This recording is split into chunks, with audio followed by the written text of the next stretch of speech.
బంతులతో ఆడేటప్పుడు ఒక బంతిని తన స్నేహితురాళ్లకు చూపి, ఇది బ్రహ్మాండం, దీన్ని నేను ఇలా ఆడిస్తాను అనేది. బొమ్మలతో ఆడేటప్పుడు వాటికి బ్రహ్మ, విష్ణు, మహేశ్వరుడు అని పేరు పెట్టి, నేను వీళ్ళని ఆడిస్తున్నాను అనేది. బొమ్మరిల్లు కడుతూ తాను బ్రహ్మనని, దాన్ని కాపాడుతూ తాను విష్ణువునని, దాన్ని కూలదోస్తూ తాను మహేశ్వరుణ్ణి అనేది. ఈ విధంగా పార్వతి బాల్యం వెళ్ళబుచ్చి విద్యాభ్యాసం ప్రారంభించి సకల విద్యలు నేర్చుకున్నది. ఆమె అస్తమానము పరమేశ్వరుని ధ్యానం చేస్తూ సామగానంతో స్తుతి చేస్తూ నిత్య సంతోషిగా కాలం గడిపేది. అలాంటి సమయంలో చెలికత్తెలు పార్వతి అని పిలిస్తే పలికేది కాదు, శివాణి అని పిలిస్తే వెంటనే పలికేది. ఎప్పుడూ సింహాన్ని ఎక్కి తిరిగేది. అలా తిరిగేటప్పుడు ఒక్కోసారి ఆమె చేతిలో విల్లు, బాణాలు, శూలము మొదలైన ఆయుధాలు కనిపించేవి.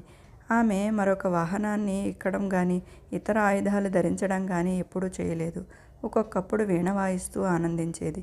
విద్యాధరులను మించి పాడేది.